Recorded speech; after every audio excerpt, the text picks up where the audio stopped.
Firman Tuhan hari ke-133, 13 Mei tahun 2025.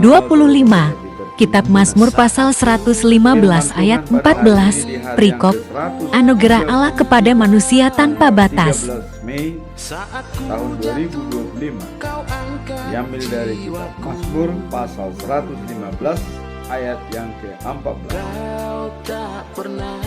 Anugerah Tuhan kepada umatnya. Itulah perikop. Sebagai nats adalah sebagai kiranya Tuhan memberi pertambahan kepada kamu dan kepada anak-anak dalam kabar baik bahasa Indonesia sehari-hari dikatakan demikian. Semoga Tuhan menganugerahkan banyak anak kepada kamu dan keturunan. Kabar baik. Dan dalam bahasa Batak Toba Siganupari di do sono. Sai di lehon Jehovah ma akada danak dihamu. Tuhamu dohot waka pinopamu. Firman Tuhan pada kita mau lihat apa sebab keluar kata-kata seperti ini. Tuhan memberikan keturunan dan juga kepada anak-anak kita. Latar belakang daripada perikop ini adalah Allah mengasihi seluruh umat manusia berikut keturunannya. Jadi latar belakangnya karena Allah mengasihi seluruh umat manusia dan keturunannya, siapapun dia. Dan kasih itu tak terbatas hanya pada generasi tertentu, tapi juga pada generasi berikutnya sampai beribu-ribu generasi. Kita lihat generasi daripada Tuhan Yesus, dari Adam sampai Yesus itu generasi ke-60. Nah, mungkin saat ini sudah generasi kalau sampai ratusan generasi, bahkan mungkin ribuan. Nah, dalam hal inilah Allah tetap mengasihi dari generasi ke generasi. Ini menunjukkan bahwa anugerah Allah tidak hanya diberikan untuk satu generasi, tetapi juga melimpah kepada generasi selanjutnya. Jadi seberapapun generasi itu, berkatnya tetap diberikan. Dengan demikian jangan pernah ada khawatir dalam hidup kita, karena Tuhanlah yang memberi berkat kepada kita dan kepada keturunan kita. Jadi tidak terlampau galau kita memikirkan keturunan kita, karena Tuhan juga ikut campur tangan. Ya. Nah, juga melimpah kepada generasi selanjutnya. Nah, dengan contoh, jangan pernah kita khawatir kepada anak cucu kita, apa makanan mereka, bagaimana tujuan hidupnya, terus bagaimana nanti nasib mereka. Jangan pernah kita khawatir seperti itu. Ya. Karena Tuhan memperhatikan mereka seperti kita. Jadi kalau Tuhan mengasihi kita, tentu generasi selanjutnya pun sama seperti kita. Apa yang kita rasakan, itu pun akan dirasakan oleh anak dan cucu-cucu kita. Nah, kemudian setelah kita melihat latar belakang bahwa kasih Allah itu tak terbatas kepada generasi tertentu, tapi kepada semua orang, Maka di sini tujuannya. Apa tujuan Tuhan memberi anugerah ya kepada generasi ke generasi selanjutnya? Apa tujuan utama daripada Tuhan? Ini menunjukkan kasih dan komitmennya yang tidak terbatas kepada umatnya. Dengan kata lain, berkat itu dimaksudkan untuk membangun hubungan yang erat antara Allah dengan manusia. Jadi dengan adanya pemberian berkah atau anugerah itu kepada generasi selanjutnya, itu untuk mempererat hubungan, supaya ingat kepada generasi selanjutnya bahwa mereka juga Tuhanlah yang memberikan terbaik bagi mereka. Jadi ini untuk mempererat hubungan antara Allah dengan manusia. Itulah tujuan utamanya. Kemudian berkat itu dimaksudkan untuk membangun hubungan yang erat antara Allah dan manusia, serta ya memastikan bahwa nilai-nilai dari kebenarannya diturunkan, dihayati oleh keturunan kita. Jadi nilai-nilai kebaikan itu diturunkan kepada generasi berikutnya. Itulah tujuan utama daripada adanya pemberian kepada generasi ke generasi, supaya mempererat hubungan antara Tuhan dengan manusia, bahwa Tuhan selalu mencintai dan mengasihi umatnya. Nah, kemudian dalam Ulangan pasal 7 ayat 9 dikatakan, ketahuilah ya bahwa Tuhan Allahmu dialah Allah yang setia, yang menepati janji dan perjanjian, dan kasih setianya kepada mereka yang mengasihi Dia dan memelihara perintah-perintahnya sampai kepada ribuan generasi. Jadi dengan memenuhi perintah-perintahnya sampai kepada ribuan generasi, supaya tetap diturunkan ya, itulah tujuan utama daripada perikop ini, supaya ada berkesinambungan kasih Allah itu diturunkan sampai berapa generasi. Karena kasih Allah juga kita mendapatkan anugerah yang baik. Nah, kemudian dari generasi 1 sampai generasi 60 itulah sampai kepada Yesus. Dan di generasi 60 terjadi perbaikan. Perbaikan dalam arti dengan kedatangan Yesus ke dunia terjadi perdamaian antara manusia dengan Allah. Pertanyaan bagi kita, pada generasi berapakah kedatangan Yesus untuk menjemput kita? Ini masih pertanyaan bagi kita.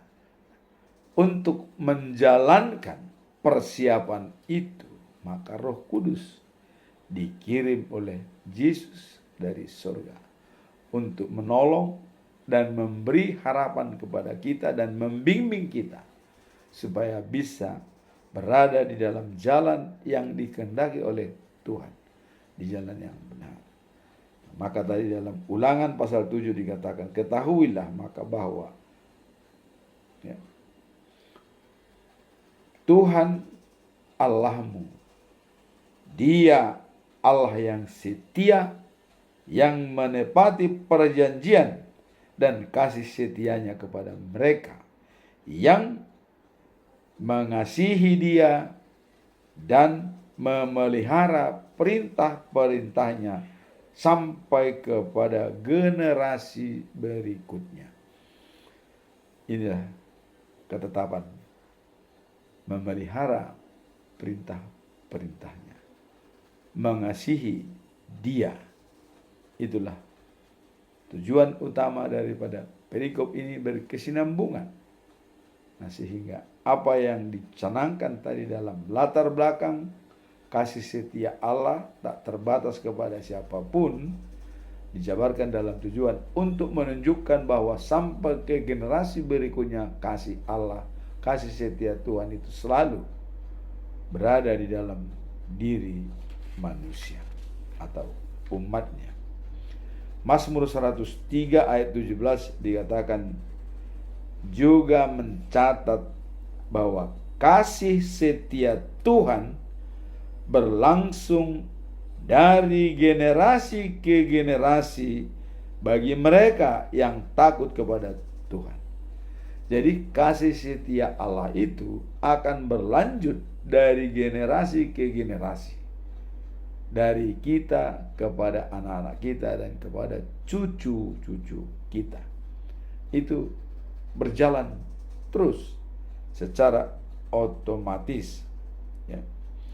Nah, jadi dikatakan jangan juga mencatat bahwa kasih setia Tuhan berlangsung dari generasi. Dengan pembenaran, dengan pemberian anugerah dari Allah kepada umatnya, dengan harapan daripada Tuhan Allah. Apa harapan dari Allah dengan memberikan anugerah kepada umatnya?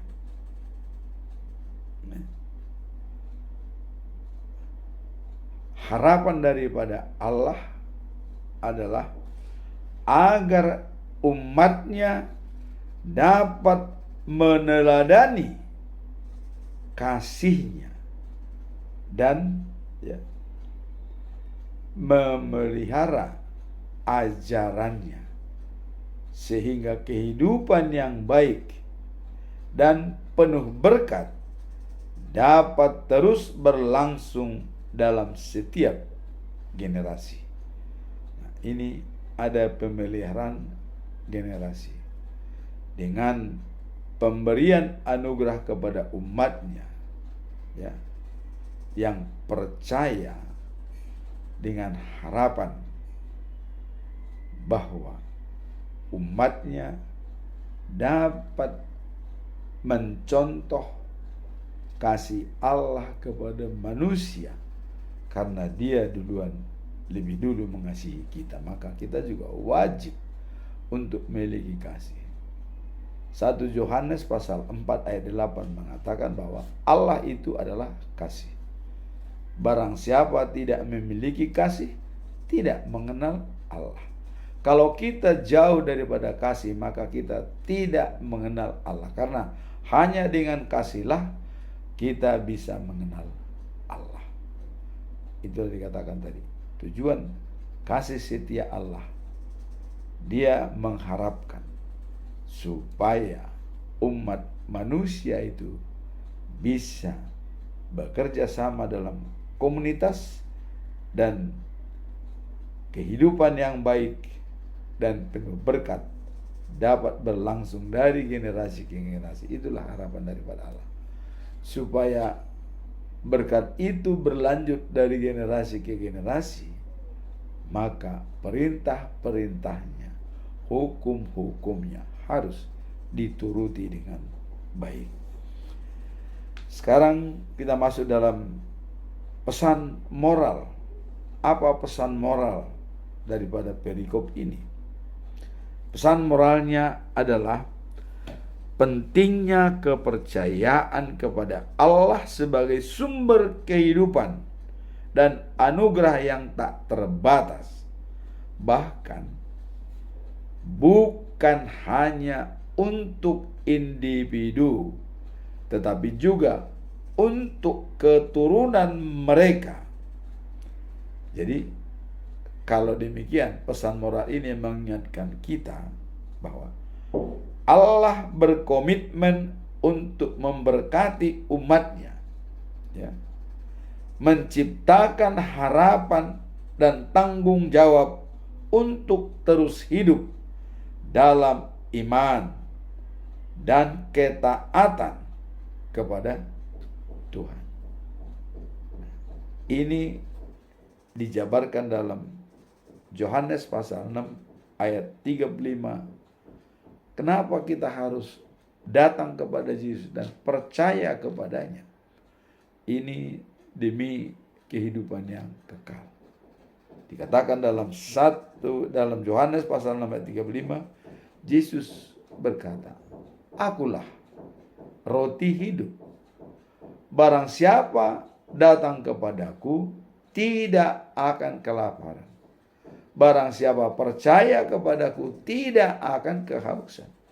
Jadi dengan kebutuhan fisik seperti haus dan lapar, itu dalam kebutuhan rohani kita ditanggung dan diberikan oleh Tuhan, dijamin oleh Tuhan. Sehingga kita bisa beroleh hidup yang kekal sampai selama-lamanya. Tidak haus dan tidak lapar lagi. Itulah pesan moral daripada perikop ini. Sekarang kita masuk dalam implementasi. Apa implementasi daripada perikop ini? Atau dalam kehidupan kita sehari-hari. Menjalani hidup yang berfokus pada kepercayaan kepada Allah sebagai sumber kekuatan dan berkat, segala berkat, ya. Dan kehidupan serta mentransfer nilai-nilai iman kepada generasi berikutnya. Jadi implementasinya adalah kita berfokus pada kepercayaan kepada Allah sebagai sumber kehidupan dan sumber berkat kepada kita.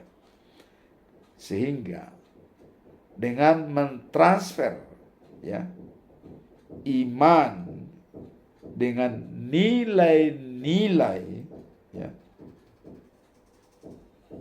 kepada generasi berikutnya, itulah dikatakan membangun spiritualitas daripada generasi berikutnya. Kemudian untuk menambah berkat kepada kita dan anak-anak kita, ya, menekankan pentingnya kehidupan yang sesuai dengan ajaran Tuhan. Jadi dalam hidup kita harus sesuai dengan ajaran Tuhan kalau kita mau menerima berkat. Dan ini pun harus kita ajarkan kepada keturunan kita agar mereka bisa mencontoh apa yang kita sampaikan. Seperti dalam Ulangan pasal yang ke-6 ayat 6 sampai dengan 7. Bicarakanlah firman Tuhan itu dalam segala waktu, dalam perjalanan, waktu istirahat, pada waktu makan, pada waktu sedang duduk-duduk, ya, dimanapun kita berada, selalu kita sampaikan itu kepada generasi kita agar keberlanjutan dari generasi ini mempunyai nilai-nilai dari Tuhan. Dan yang paling utama untuk mewariskan generasi sebagai pedoman hidup kita adalah dengan pengakuan iman. Pengakuan iman didapat setelah anak-anak kita dibaptis dan sudah mendapatkan sidi atau makatidakon haporseawan, sehingga dia sudah matang dan sudah menerima stafet generasi dari yang tua ke yang muda. Itulah perpindahan generasi dengan adanya pendewasaan iman kepada anak-anak kita. Dan pada saat itulah dipatrikan sebuah ayat yang harus dipegang oleh generasi penerus. Dan ayat itu biasanya merupakan gambaran kehidupan kita, jaminan bagi kita untuk mengerjakan apa yang harus kita kerjakan. Dan itulah dimateraikan oleh Tuhan Allah pada saat kita pendewasaan iman. Jadi dalam implementasinya adalah selalu kita ajarkan kepada anak-anak kita pengakuan iman yang kuat. Dan juga dalam Ulangan pasal 6 ayat 6 sampai 7 bahwa mengajarkan, menyampaikan berita kebaikan Allah kepada anak-anak kita dalam situasi apapun, sulit, sukacita, waktu bekerja, waktu beristirahat atau berjalan-jalan, itu harus mutlak kita sampaikan. Itulah fungsi daripada firman Tuhan hari ini, di mana anugerah Allah kepada umatnya tanpa terbatas dari generasi ke generasi. Sehingga dengan demikian, jangan khawatir tentang hidupmu dan hidup keturunanmu, karena Tuhan selalu beserta kita sejauh kita dengan iman yang kuat, iman percaya kepada Bapa, iman percaya kepada Yesus, dan percaya kepada Roh Kudus. Itu disimpulkan dalam satu kehidupan yang akan kita hadapi di masa yang akan datang. Dan adanya jaminan dari Tuhan bahwa dikatakan, "Sai burjuma horasi rasa mate dungilenok kumato tupal hanguluan parangehon mahatai aido hanguluan." Artinya, baik-baiklah kau ya selama hidupmu, karena Allah akan memberikan mahkota yang baik kepada kita. Maka dengan ajakan, semoga dalam perjalanan hidupmu selalu kamu berjalan dengan baik. Karena itulah kehidupan kita yang sebenarnya. Perlakuan baik kita, itulah kehidupan kita dalam life after life, the new of Jerusalem. Hidup setelah kehidupan sekarang di Yerusalem yang baru. Amin. Tuhan memberkati kita semua.